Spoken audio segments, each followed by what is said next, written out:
Now we will discuss about the movement in fish. Yes, the movement in fish.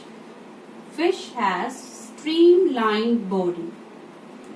Streamlined body means the head and the tail part is smaller than the middle portion, and it tapers at both the ends.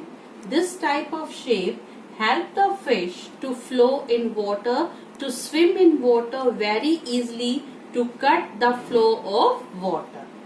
Fish body, the skeleton of the fish is covered with strong muscles, and these muscles help to swim in water.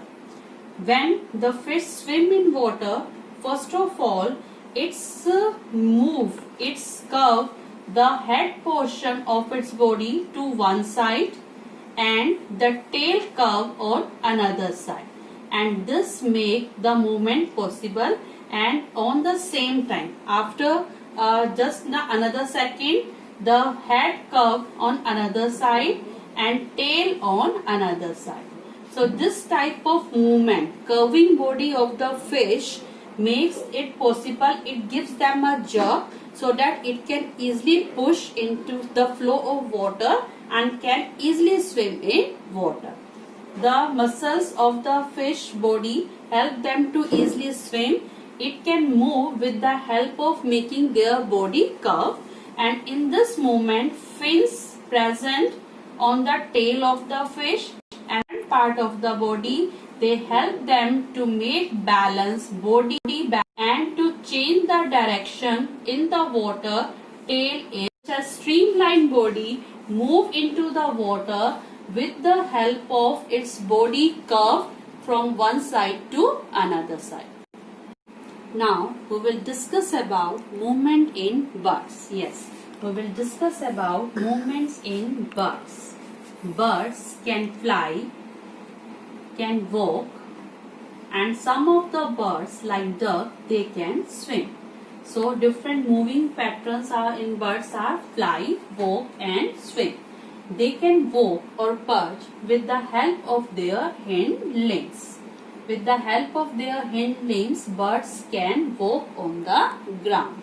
And with the help of their modified forelimbs, with the help of their modified forelimbs, they can fly. They can fly, and birds can fly into the air because their body is well suited for that. They have hollow and light bones. They have hollow and light bones which help them to fly into the air. Their wings, which are the modified forelimbs, they are attached with the strong breastbone muscles, which help them to fly.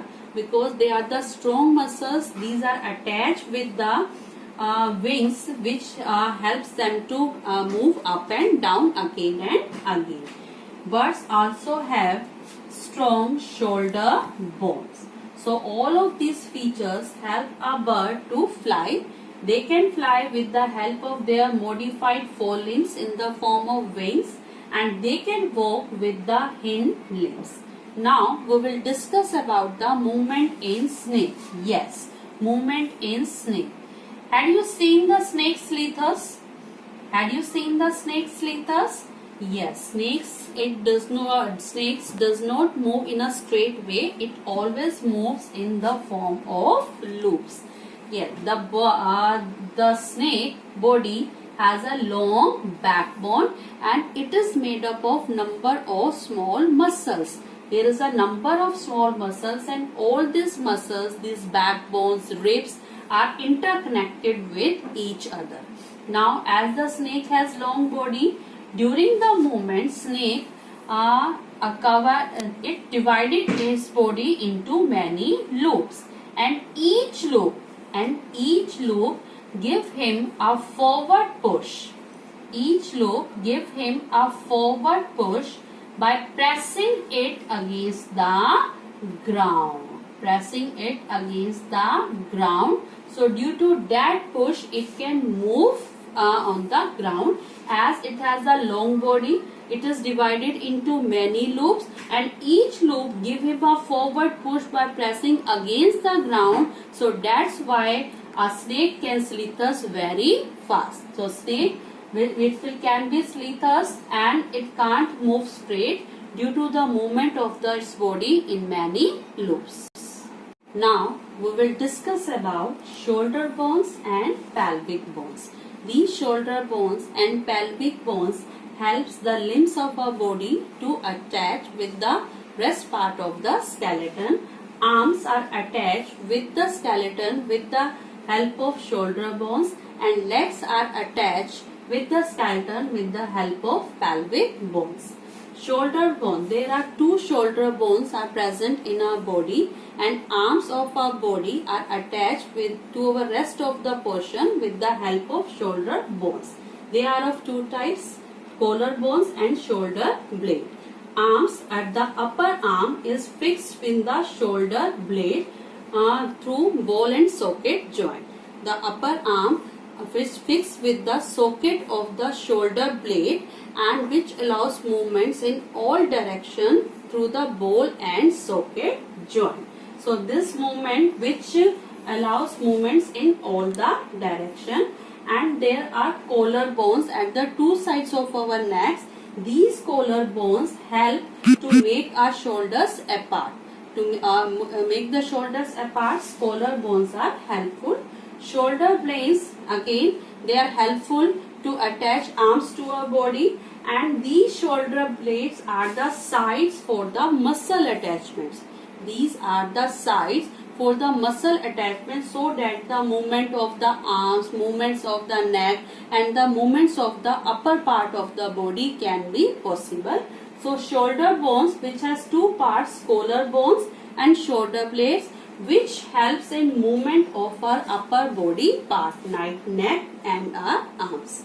Now next one is pelvic bones. Pelvic bones are also known as hip bones. They are also known as hip bones. It is a large basin shaped framework. It is a large basin shaped framework which is found at the lower part of our body, or you can say low at the end of the backbone. And the main function of this pelvic bone to attach the legs with the rest of the body. Legs are attached with the pelvic bones, again with the help of ball and socket joint, and this joint allows movement in all the directions. It is found below the portion at this pelvic bones or the hip bones, and encloses the portion below the stomach. Below the stomach, it encloses all the portion, and its main function to protect the internal organs. To protect our internal organs like intestine and urinary bladder. It also has important function to attach the legs with the rest of the body, and this pelvic bones also have a sides for the muscle attachment. It provides sides for the muscle attachment for the movements of the lower part of our body like the legs and hips. So pelvic bones and shoulder bones which help to attach the limbs to the rest of the skeleton, and they allows movements in all the direction with the help of ball and socket joint.